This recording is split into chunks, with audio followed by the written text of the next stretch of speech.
Hello, Smart Money Cheap podcast listeners. Welcome to this week's show. My name is Kirk Chisholm. I'll be your host, and today I'm joined with Doug Hegren. Hey, Doug. Hey Kirk, how you feeling today? You building your war bunker? I'm a little depressed, Doug, because the U.S. lost the World Cup. Although I hear we're going to be tariffing Belgium. Yeah. Well, if we handle conflicts with the rest of the world as well as we showed up against Belgium, I fear for our children's future. Yeah, I hear we may be deporting illegal immigrants from Belgium right now that are coming to play soccer. Honestly, for those that actually follow football, that was probably one of the most embarrassing displays that I have seen in the entire World Cup. It But was also embarrassing. Americans on field, they just didn't show up. I mean, I said this last time. My daughter's a goalkeeper. She's going to play college in goalkeeping. I've coached goalkeeping. He had a bad game, no doubt. But a goalkeeper is also only, and he had a terrible game. His decision making on that one goal was just excruciating when he didn't just kick it away. You do not have time at that stage. I see this in teenage soccer where they want to get that extra step for that perfect kick. You do not have that time at that age or at that stage to react or to take an extra step. That's what makes the European, well, not just the European, but the South Americans and now the Africans so good. Is it's just trigger instinct. He didn't. He thought about it. He got burned. But what was infuriating, his back line. Oh my gosh. It is one of the worst coordinations between the goalkeeper and a back line I have ever seen. And I am discussing that from the teenage level. I have never seen it that disorganized. It was absolutely humiliating. Just terrible display of soccer that day. I think it was. I think bad play all the way around for that Yeah. whole team, and Yep. I think that was the first game I watched Team USA play. I didn't even watch the preliminary rounds because there were so many and it was doing stuff. But I have to say that watching it, it was embarrassing. I mean, Yeah. I used to play goalie in high school, and the only reason I played goalie is because I hate running. I played soccer, so I loved it though. You dive around, you punch the ball away. It was just fun. It was just more of a yeah. There's always this saying you have to be a little soft to play goalie, and it's true. You got to be a little bit loopy to play because it requires a little bit more aggression and craziness to play that position just because of all the stuff that goes on. But I will say that for the most part in watching the World Cup, there have been some goals where it makes me wonder, did that goalie even react? That's not how I would have played that.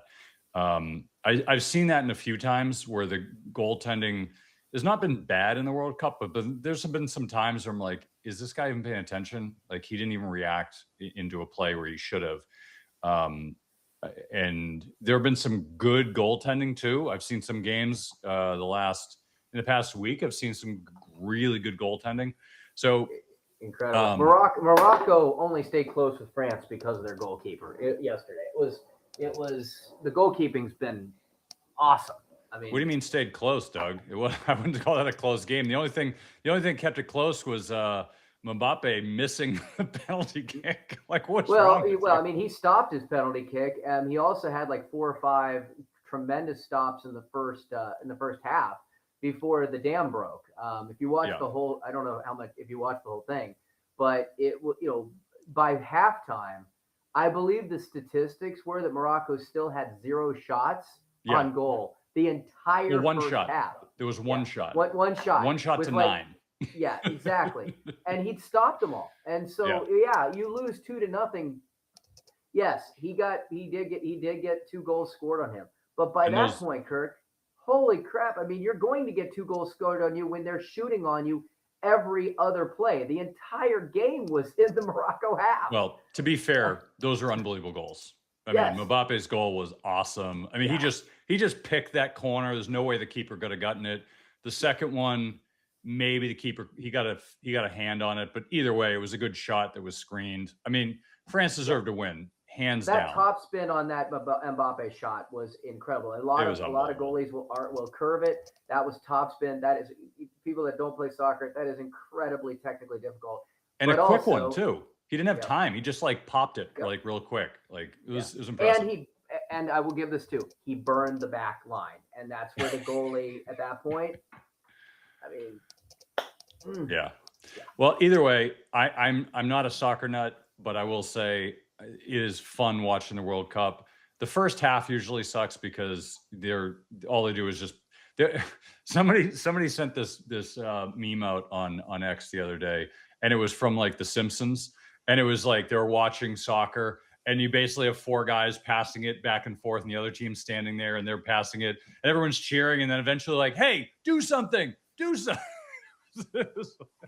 So it's hard to watch the first half because it's usually boring because they're passing it around. They're not taking risks, which I think is really my objection to the game. It's just like it's like watching golf.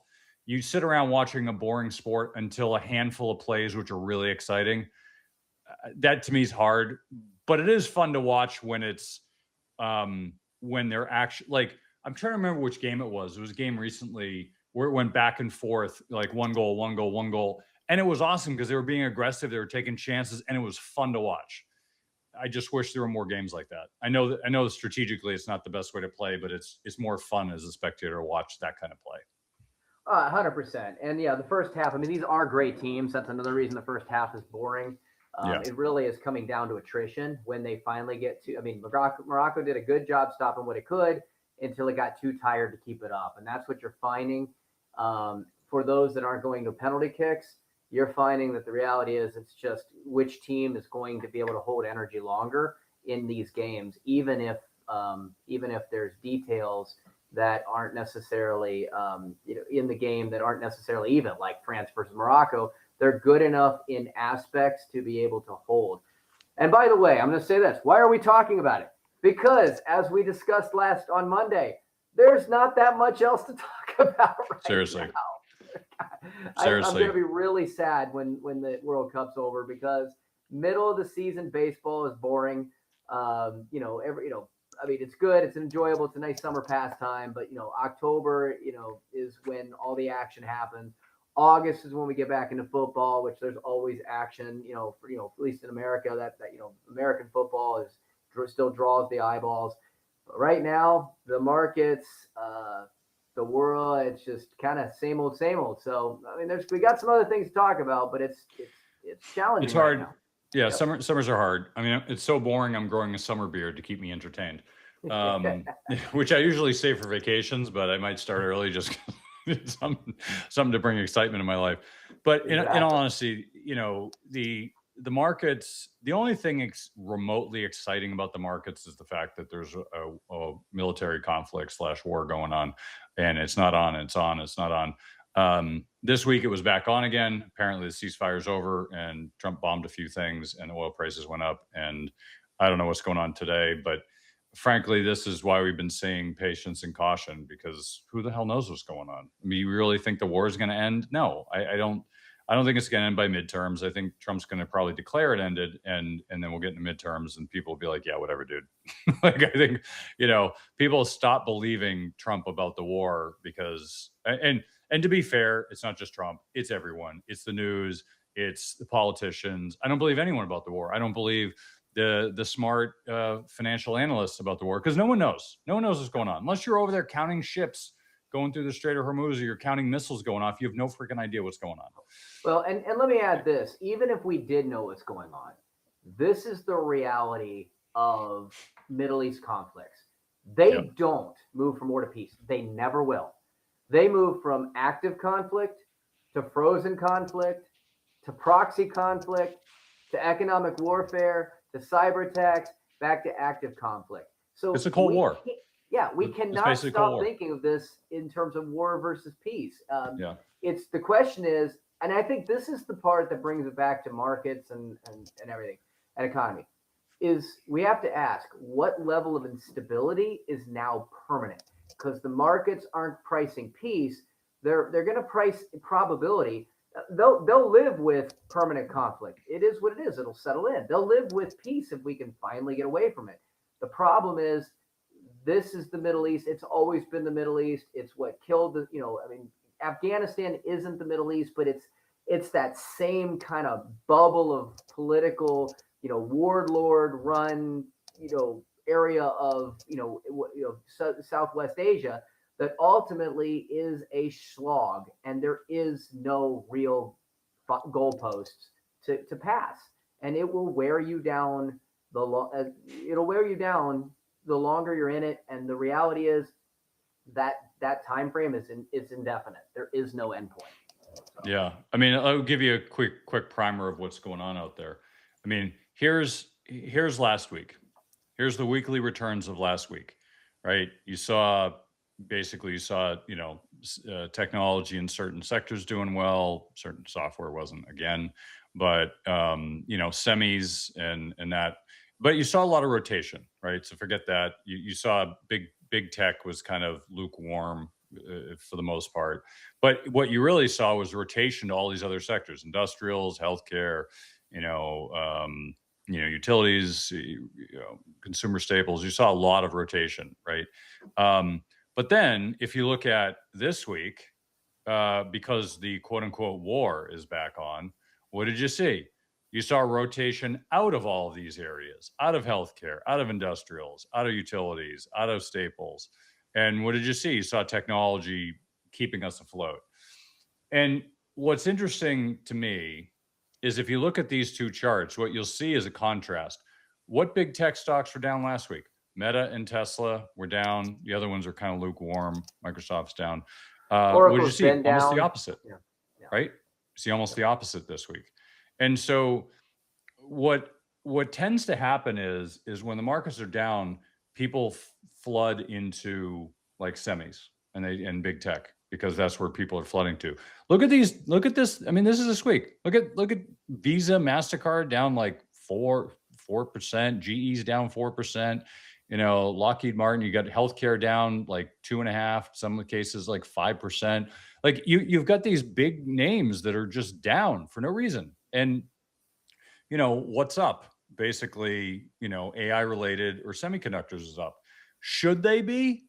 Probably not. I don't think the fact that we're going back to war means that you have to put all your money in semis, but that's what's happened. And we've seen this over and over again in the markets, where the markets are rotating out of areas that they should be in into other areas. So what else happened? Well, what else happened was you saw certain areas drop. You saw a 30-year bond drop, bonds across the board drop, which means yields went up, so the prices went down. You saw areas like the small caps, which was doing well, they dropped. Silver dropped, gold dropped, orange juice, natural gas dropped, European stocks dropped. But what went up? Well, S&P went up a little bit this week. Nikkei is still hot. We talked about that in the past. Nikkei is a good area to be in. Bitcoin's up, soybeans. You've got wheat, oats, heating oil, coffee, and cocoa's up a lot. I don't know why cocoa's up a lot, but it is. So, you see these areas, and you're like, up and for years. It just seems to keep hovering up there. Which one? Cocoa. So cocoa's actually, and this is something, if you follow the confectionery industry, which is very small, it's like 2 companies, but if you follow that, if you got like Nestle and Hershey, basically, there's 1 or 2 others, but those are the big ones. So if you look at those companies, like Hershey, for example, Hershey's a great company. It's well run. There's many interesting things about Hershey. I won't get into them, but the interesting thing is, if you look at the stock price, it's gotten hammered in the past year because cocoa prices, which cocoa primarily I think it's like 70% off the top of my head, comes from Africa. And they're having a problem with the crops over there, with cocoa crops. And that has skyrocketed the price of cocoa, which is dropping the profits of these confectionaries, right? They need chocolate, they need cocoa. So if they're going to get it, they're going to have to pay more, but they can't exactly pass that along to the consumer because, that's a problem. So they're taking on the chin in their stock price, and they have been for a while. Now that should clear up. The cocoa prices should clear up later this year, early next year. I'm not following it closely because all you have to really do is watch the stock price to figure out where cocoa prices are going. But, if you look at, and actually I'll bring it up and I'll share the cocoa, the chart for it, because I think it's instructive. So if you look at the chart of, let's see, bring up cocoa. Okay, here it is. It's canola, wrong one. Lumber. Okay, cocoa. Okay, so if I look at this chart, this is cocoa prices in the last year, right? They were up quite high, and this is not the year before. This is just this past year. And if you look out the weekly, actually, I'll show the weekly too because that'll be instructive. It'll probably help you understand the markets a little bit better. So if you look at let's do this. Okay. So this cocoa price is normally, right? It's right around 2,000 per unit measure.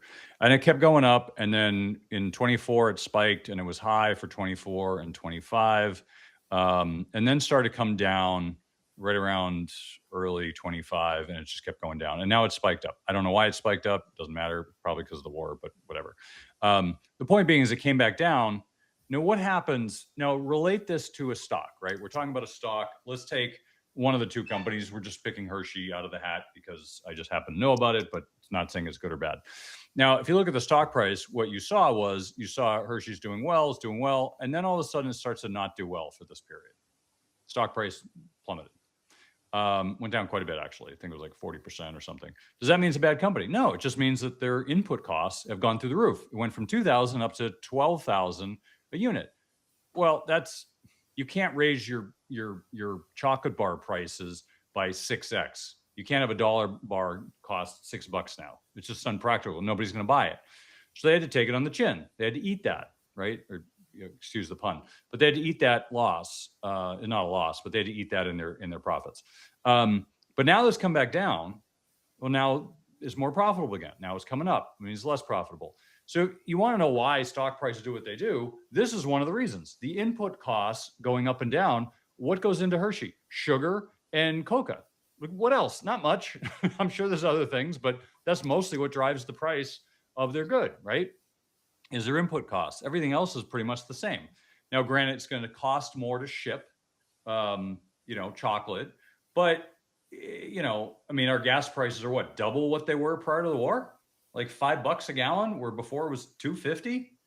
That's crazy. And yet oil prices went down to $68, whereas before they were 66, and yet gas prices are still high. That still makes me mad, but it is what it is. And I want to talk about gas and oil in a minute. But basically, if you're looking at this as an example, if you want to understand why certain stocks operate the way they do, the non-tech stocks, because tech stocks don't really have an input cost in the same way that other stocks do. But like consumer goods have an input cost. It might be cotton if you're making clothes. It might be cocoa if you're making chocolate. It could be sugar if you're making Coca-Cola, right? It could be roadkill if you're making McDonald's. Sorry. But anyway, so the point being is if you're looking at these inputs, it's really important to watch this to see, is this going to impact the stock price? And you obviously want to hear what they have to say. So if you see the top headline, which I just noticed here, favorable West African rainfall eases cocoa supply fears. Okay, great. So there's a big drop today. That apparently, I guess we lost Doug there for a minute. Hopefully I come back. But apparently that's part of the issue that's going on with cocoa prices. I don't watch it every day. I think it's kind of one of those areas that'll drive you crazy because you're talking about a crop in another country that you really have to be intelligent about. Anyway, so that's one of the things to understand about commodity prices. And if you see what's going on across the board, if you're looking at these other commodities, that's cocoa. You look at coffee. Coffee has been a problem for a while. Ever since COVID, it's been elevated. Wheat, oats, cotton. You've got all these things increasing, but realistically, what you have to watch out for is because of this military conflict, how is this impacting other inputs like fertilizer? Is that impacting our crops here? So far, we haven't seen the impact so much in the prices. And, I talk to farmers frequently, and I could say a lot of them are still struggling. So they're not having a boom time crop. Many of them are struggling. And I think we haven't seen things bottom out for them yet, but that may come soon. We'll see with this conflict if that affects crops. But I have not heard crops being affected in a major way, and certainly the futures markets. which are good indication of impact, are not seeing that as well. And while Doug's talking, I'll try to bring up those. But if you pull up some of those crops, let me just bring them up at the moment. So if you look at like corn, corn is relatively low in price. Soybeans relatively low in price. Rice elevated a little bit this year. It's coming up off a low. But generally speaking, the crop price that normally people were buying, the agribusinesses, there's an ETF that invests in agribusinesses, but the agricultural businesses, people were buying that because they thought, oh, the price would go through the roof. But actually, they haven't been doing so well, and the prices haven't been going up. What these businesses really need is high ag prices, and they're just not getting them. Maybe we'll see them next time around for next year if we see, we're not getting enough. But for the moment, we're not seeing the throughput into stock prices that people were expecting. This is a public service announcement. Have you ever played the lottery? My state advertises that you can't win if you don't play. What they don't tell you is that the lottery is a tax on people who are bad at math. How many lottery winners have you met? Probably none. If you don't like your chances of winning the state lottery, you're definitely not going to like the chances of winning the inflationary lottery. The inflationary lottery? That's right.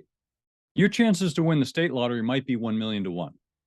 But you're guaranteed to win the inflation lottery because it affects everyone. And the prizes stink. But here's what you're going to win.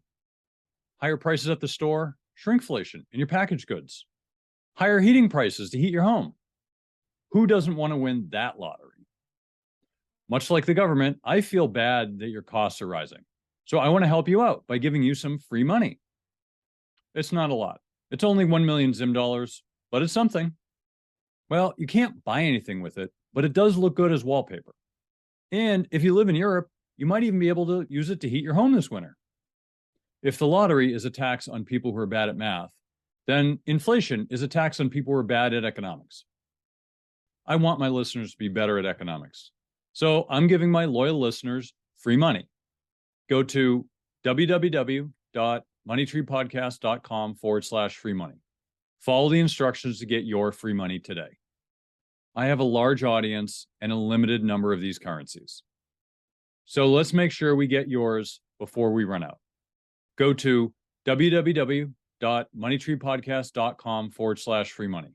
Follow the instructions and get your free money today. So what's on your agenda, Doug, while I pull up some additional charts here on these? Yeah, I got a couple things. I'm gonna jump into housing for a second. Real estate. We haven't talked about that for a while, so let's get a little bit of an update. We just got some new indicators from Fred. The how in terms of median days on market. Let me see here. I thought I had this chart up, and there we go. I do. So give me a second.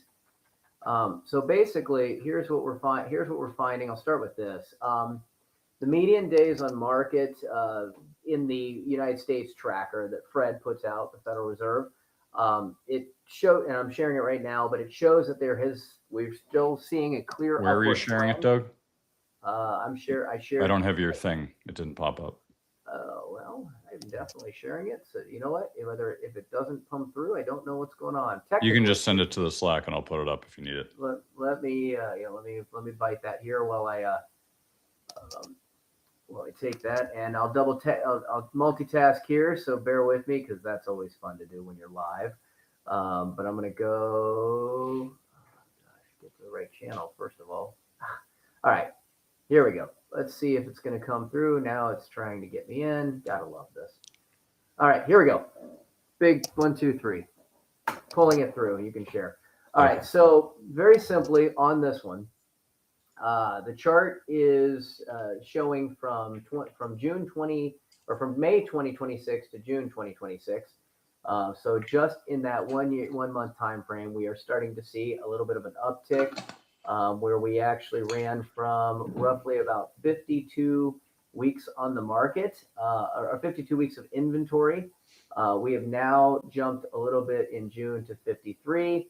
If we go back and look at a 1 year trend, though, we're still down. We were actually in inventory about this time last year, June 2025 was about 53 weeks. We're back, kind of holding steady. July of last year, it jumped to 58, and then it slowly rose in August to 60. The peak was in January of about 78.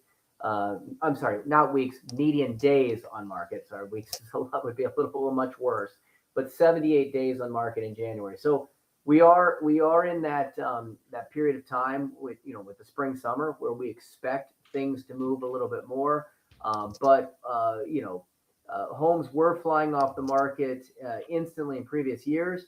The properties are still continuing to sit, although thankfully we're not seeing a massive uptick. The 1 year trend is comparable. They're still sitting longer with that 53-day median this summer.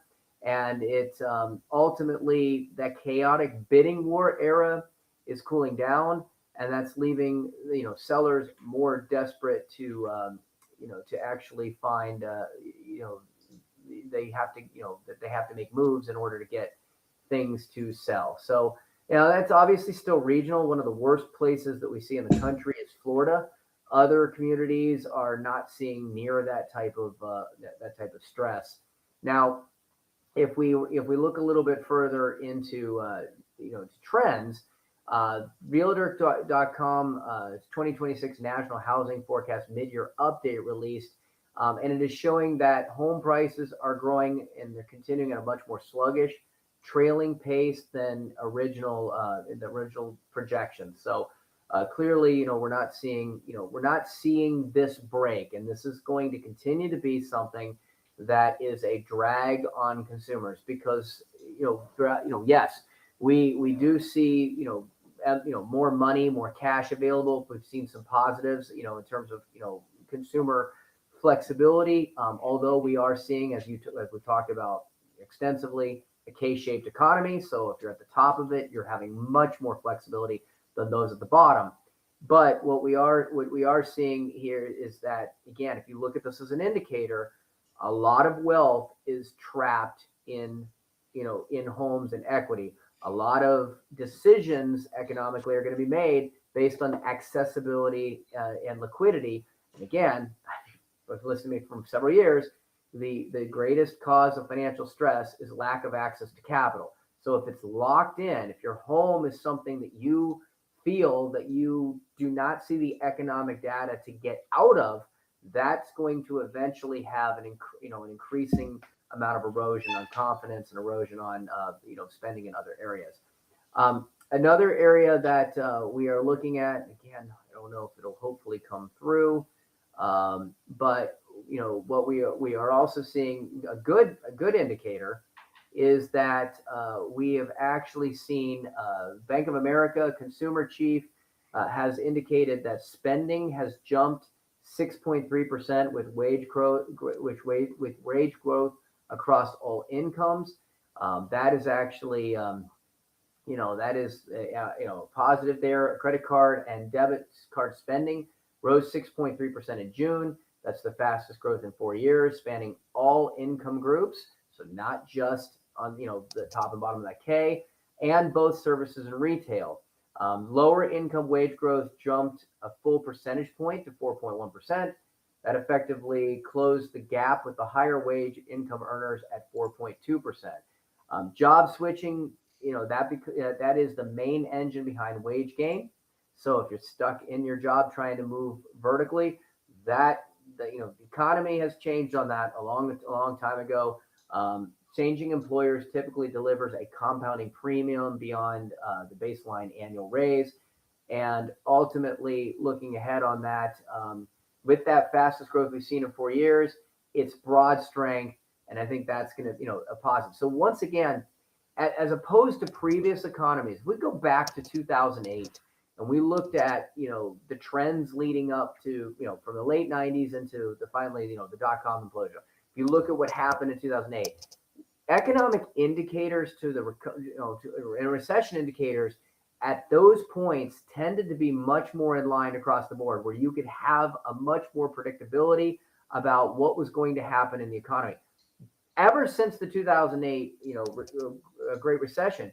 This is something that has been perplexing to economists and for anyone that's trying to look at trends of our economy, because there is significant diversion between indicators that show that we are in, early, mid, late stage economy indicators versus other areas where it's showing opposite. So you might see of 15 indicators, 5 or 6 of them showing that we're still, that we're in definite late stage, things to be concerned. But at the other end of the spectrum, we might still see 5 to 6 that showing we're in early stage, even though we are clearly years beyond the last recession. And this is why I think there's continues to be a lot of question about what does this mean? Is the is the market overpriced? Are we seeing things that tell us to finally, prepare, take your money off the table and wait for the next, opportunity. I think that, if you've heard me talk before, there's that cyclical and there's secular trends. The secular trend is the one that's very difficult to look at. Now, cyclical, absolutely. Kirk, you see this. There is definitely indicators to say, hey, things are expensive right now. Let's be more cautious. Cash is a good asset class. Warren Buffett and, now I got to stop using his name because he's not making decisions. But Berkshire Hathaway, continues to believe that holding cash is the best choice for that, to get that, for that when, not if. But the reality of it is, and that's going to give you these micro level buying opportunities. But from a macro trend of, hey, we are finally at a point where we need to be worrying about this economy. There's just too many things that, that conflict with each other. One of those things that's certainly going to lead to that is the Federal Reserve's decisions. We talked about this earlier. They were supposed to start cutting interest rates to make borrowing cheaper, and they just hinted they might keep them higher for longer. We call this the grocery store vibe check. Even though politicians say the economy is doing great, everyday people, on the other hand, are still feeling broke at the grocery store. And that's, and that tells us, a little bit more about the why the math doesn't match how regular people actually feel. And if we're going into the midterm elections, that's going to, we're still going to have to face what's coming up in the next couple of months in voting booth volatility. Coming up this November, the stock market is starting to get people nervous. We are, very stretched. Expect, it can be certainly no prediction of it, but we should expect that we're going to get potentially, once we get back into the fall, possibly greater, I'm not saying it's going to happen, but don't be surprised if we had wild daily swings based purely on political headlines as we get closer and closer to these elections. And so, the thing that's going, I talked about this a little bit a couple of days ago, the thing that's going to protect you right now from election anxiety over the next couple of months is probably to have a higher level of liquidity available that's going to give you, the security blanket. It may be worthwhile giving up a little upside if the economy just kind of breezes through it with a meh and grows.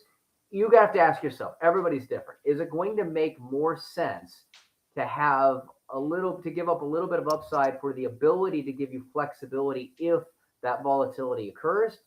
Or are you going to, or are you going to feel worse if you don't, prepare yourself and the economy gets more volatile and starts to pull back? But I will tell you, the other thing leading into the midterms, and I'll turn that back to you, Kirk, is they are starting to see data in a couple of areas on the tech side. First of all, the $1 trillion question.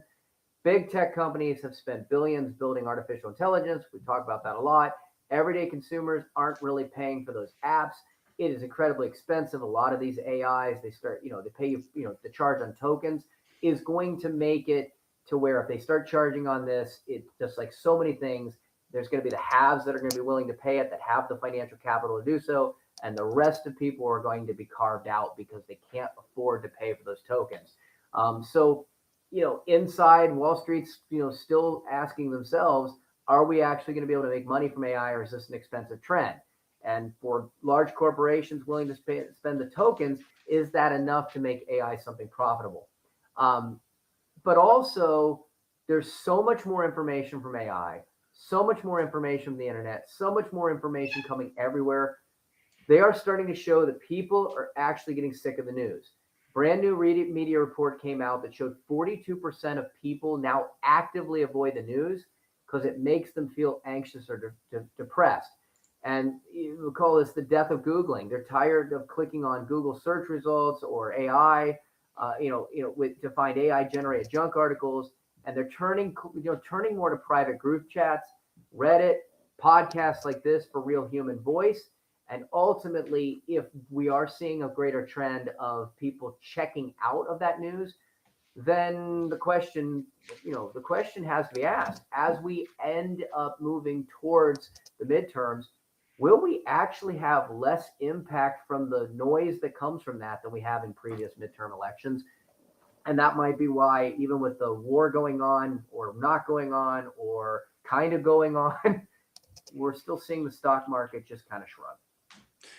Yeah, it's, we're going through an interesting period. And one of the things I want to talk about is actually going to share here, if I can find it and pull this up. There we go. All right. One of the things I want to talk about, because, we've been talking about in the show a lot, patience and caution is the word of the day.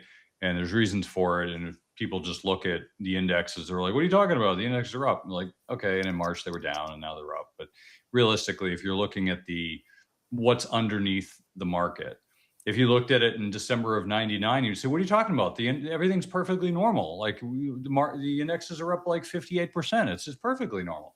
Yeah, you could, if that's how you want to read things, sure. And then the next 3 years weren't normal, according to you. So, looking at the index is not always the best marker for success or health. If you have one stock, which pretty much, or seven, let's call it 5 to 7 stocks that make up 30% of the index, and their health determines whether the index is going up or down. Does that mean if everything else is neutral and they drop 20%, well, or 21%, you just lost 7%, even though everything else is fine? You have to look beneath the surface to see, because ultimately what we're trying to determine is not, did I win today? We're trying to determine what is the best path forward tomorrow and the next day, next week, and next year. Because if we see that we're going into a recession and the stock market isn't showing it yet, maybe you should get out and sit in the sidelines. Or if you're an indexer, you'd say, well, we'll just wait it out and it'll come back eventually. Yeah, but if you see something coming, like for example, when the war started, beginning of March, the first day the markets are up. Markets are up because they didn't believe it. They're like, Trump's just going to go in and nab those guys. Yeah, he blew them all up, but we'll just get the other guy. It'll be fine, right? And then the next day it wasn't fine. And the next day it wasn't fine. And then markets were down like, 10%, 9.9 or something like that. It was down like 10% because people didn't know what to believe, right? And then once Trump said the war's over, they believed it's over, even though it's not over. So does that mean that market's healthy or not? Well, here's why I'm talking about oil.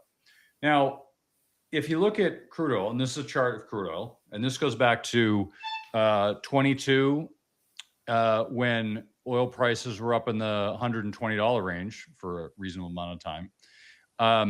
And then you look at 26 this year, prior to the war, it was right around $66 a barrel. And then it went up to 120. A few times it spiked, but basically it was right around 100. And then now it's down to 71 as of today, but it went down to like 68 the other week. It looks like we have pre-war oil prices. Gas prices are not so forgiving. I don't know why I didn't put that chart up, but I'm going to rectify that right now. But gas prices at the pump are not showing what you would expect them to show. And I'm actually not, I think I didn't put it up because I don't think they're showing on the futures in the same way.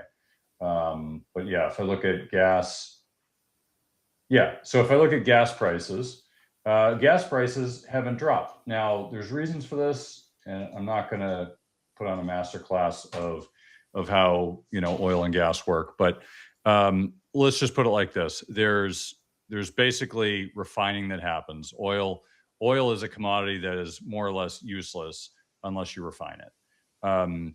So oil gets refined and gets into your gas tank and powers your car and fleets of trucks that bring stuff here and there. So if you look at this, you see gas prices were low. They're about $2 a gallon. I live in Massachusetts, so it was 250. We pay a lot of taxes, not as much as California, but something. And then they popped up, and they've stayed up here, even though oil prices are dropped. Now, there's a lot of reasons for this, but rather than get into a master class of this because we don't have the time, what I will say is this. What my expectations are at the moment is that we're going to continue to have high prices for a little bit because the war in the Middle East, so that's what's going to happen. And then at some point, probably towards the end of the year, early next year, you're going to see oil probably go into the 20s. Right now, it's, I think, 68, 71. I expect it'll get into the 20s, even if the war is still going on. Well, why would that be? I don't understand. What, doesn't the war mean it's high? Not necessarily. Here's what's going on, okay? And this is a little vision into the future of what you can expect. So when oil hits $100, what happens? Well, if you've got offshore drilling, they can't easily crank that up, right? In a lot of places, you can't easily crank up oil. However, in the US, we have shale oil. We could very easily crank that up. We could easily start up a pump and crank it out at $100 a barrel. And you can lock that in with futures contracts. So no matter what happens, you got $100 oil, okay? So the oil producers, although it's not so simple, but just to give you a primary here. So basically, all the oil drillers start cranking out oil as much as they can. $100 a barrel, shit, that's like the top of the range. If you saw that show Landman, they actually have a great speech about oil prices. It clearly defines how it works. It's probably one of the better speeches I've seen. Actually, that show does a great job of explaining how oil prices work. So if you're really curious, there's 2 scenes in there that are really good. Anyway, so if you look at oil prices, we overproduce. We put a lot more supply in the market. The problem is demand isn't really changing. We're not using a lot more oil. We're not using a lot less oil in the US. We pretty much have the same demand, but we have a lot more supply. So what happens if you have a lot of supply and not much demand? Prices drop. But because prices are high for a long time, people are going to keep cranking that out, which means we're going to have an oversupply probably at the end of the year. Early next year, we're going to see an oversupply. We might see oil prices drop to right around in the 20s, be my guess. Now, if you look at oil prices here, last time we saw something in the 20s, if you exclude COVID, because it went down to like negative 20 at that time. It actually doesn't show. It doesn't go back that far. But you know, if you go back a ways, it did hit the 20s during COVID. It hit negative 20. If you go back to, I think it was either 14 or 2014 or 17, it was in the 20s. We had really high oil prices and then they dropped. So there are periods of time where this happens, where it goes too high and it goes too low and it eventually settles out somewhere in the middle. Part of the reason why energy companies are so unsexy is because you basically have this political commodity that is controlled by politics more than anything else. And you know, you have energy companies that are cranking these things out, but it's not passing along a ton to the consumer, you know, to the investor. So they're just not sexy, which is why they're only 3% of the S&P 500. Maybe it's 5% now because they've gone up a little bit, but generally speaking, they're not very big. You know, they got kicked out of the Dow. They're kicked out everywhere because nobody cares anymore. Now, that being said, how should you look at this? I wouldn't touch energy companies with 10-foot pole right now. I think there's only downside risk. There's a lot of potential, but there's a lot of downside risk. You had UAE leave OPEC because they left OPEC. They left because they wanted to pump out as much oil as they want. They didn't want to have restrictions. They were fighting to have more capacity through OPEC, and they gave them a little bit more, but it's not enough, and they just want to keep increasing it. So they're going to crank out a lot of oil too. And I think they just had a pipeline that should be done in about 3 months. They started it 3 or 4 months ago, and it'll be done in 3 months. And we have a train in California that's taken 20 years and trillions of dollars and still hasn't done like a mile of track. So, UAE is cranking it out. So, point is, they're going to put a lot more oil on the market. A lot of other places are going to put more oil on the market. The market's going to get flooded in no time, and it's going to drive down the price of oil. It's going to be great in a lot of areas. Energy companies is not one of them. But this is something you should be aware of. So if you listen to the show, what we talked about in March and April was one of the thesis of the year was Trump wants to retain power in the midterms. One way to do that is low oil prices. Another way is low mortgage rates, low interest rates. So far, the war has been I think we call it a shit show in technical terms in regards to getting his thesis, in regards to that thesis. But I will say that I think we'll eventually hit that low oil. I think we'll eventually hit $20, $30 oil, which is our prediction way back then. It may happen after the midterms. It most likely will. I think we were a little too shy on our prediction, but it is going to happen, and it's going to make people feel good. Money's going to be in their pockets, assuming that gas prices drop.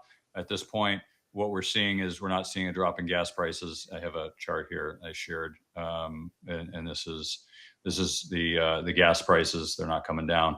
So I expect they probably will come down. I'm not sure if they'll hit the lows before, but we may. We'll see. But these are just dynamics you should be aware of. And I would stay clear of energy for this reason. Not energy, but oil-related energy. I love nuclear. I think there's going to be a lot of upside there. I think it's still a little early for nuclear, but I still think there's a lot of upside. The market is not recognizing it yet, which both good and bad. Bad in the sense that we want the market to recognize that, so investments into nuclear start to play out.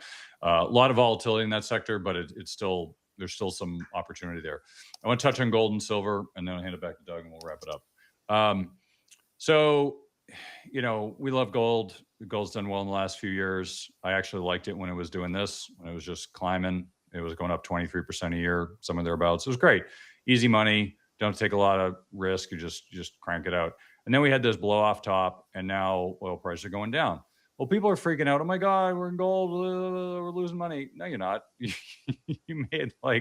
went from $2,000 up to $5,500, and now it's down to $4,100.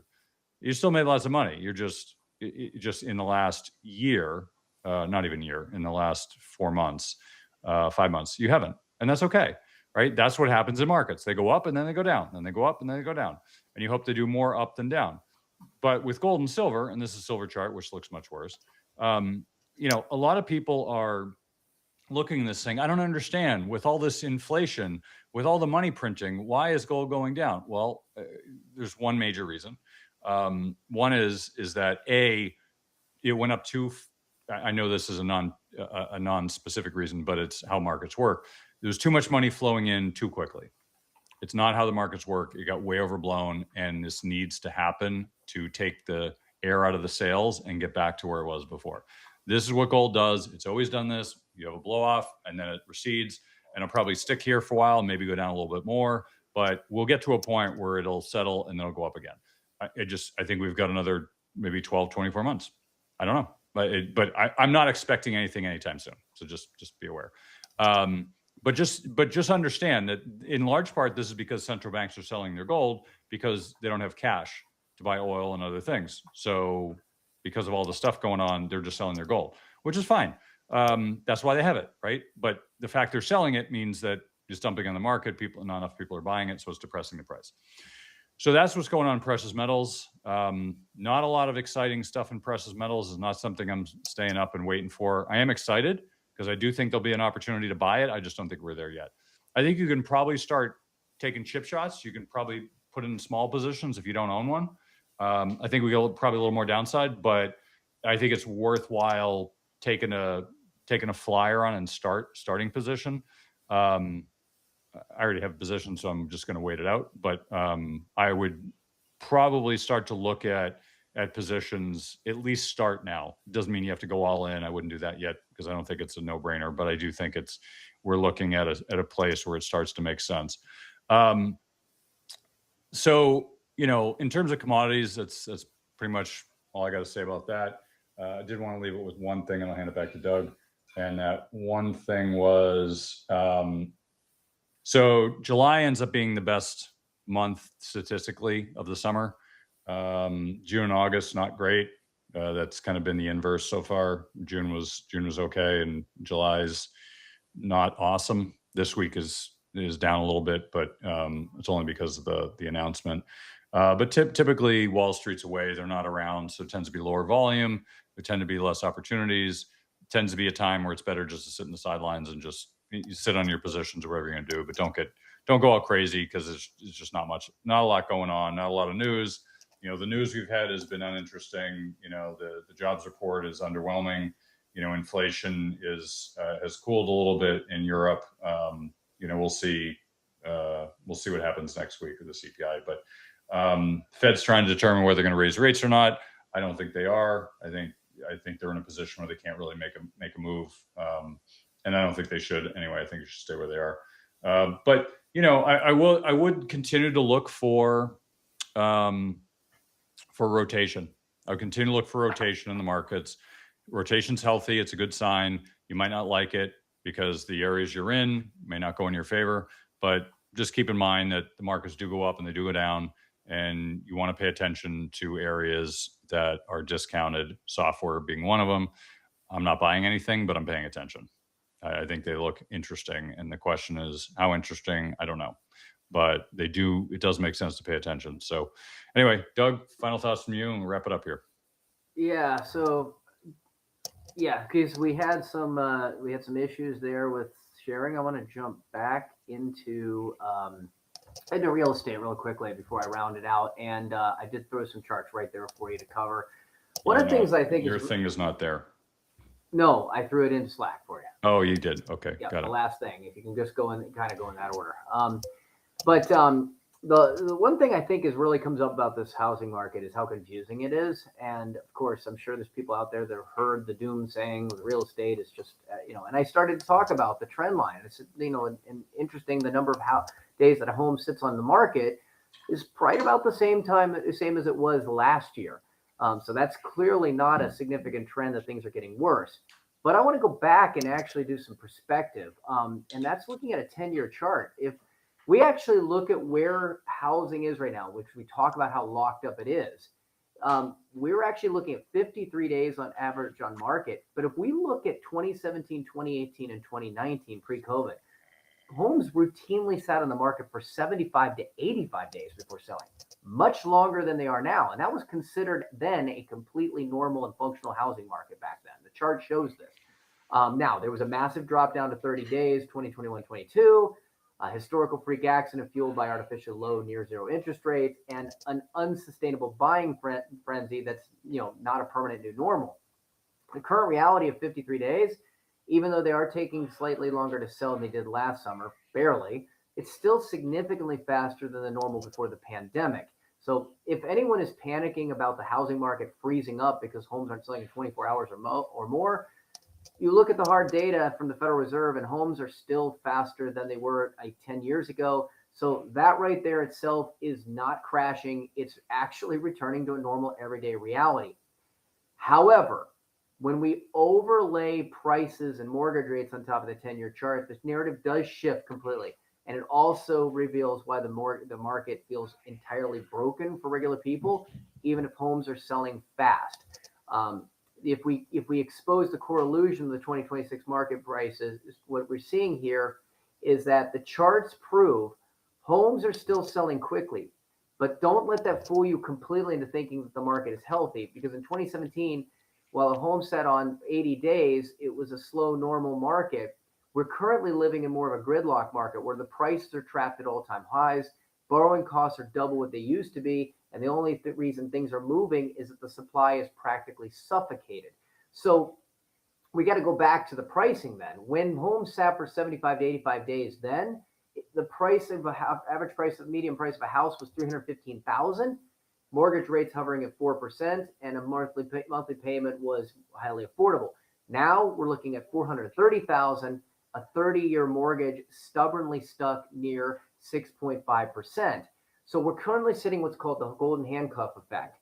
80% of current homeowners have a mortgage rate below 5%, refusing to sell because they do not want to trade a 3% for a 6.5% mortgage. And sellers are roughly staying sidelined. Overall housing inventory historically low. Few buyers must move due to jobs, marriage, or babies. They're fighting over that tiny pool of available homes, and the artificial supply shortage, what's keeping homes selling relatively quickly. And it's also keeping prices elevated despite terrible affordability. If we then look at the chart that I posted there on buyers and sellers in the United States, we have record-breaking data. Sellers are outnumbering buyers, 46.3% more active sellers on the market than buyers. And to put that in perspective, 21 to 22, the pandemic frenzy, the chart plunged deep into negative territory. There were way more buyers than sellers. Buyers were fighting for scraps. 2015 to 2019, pre-COVID, the gap hovered a balanced level, typically about 10 to 15% more sellers than buyers. Today, we've got 50% more sellers than buyers. That is the largest supply-demand gap ever recorded since tracking, which only goes back to 2013. And so if you want to know how weird 2026 market data is, look at those two facts side by side. So yes, they're moving fast, but we have record-shattering more sellers than buyers. And how is this possible? Because the overall volume of the market is tiny. It's kind of like the stock market moves in the summer.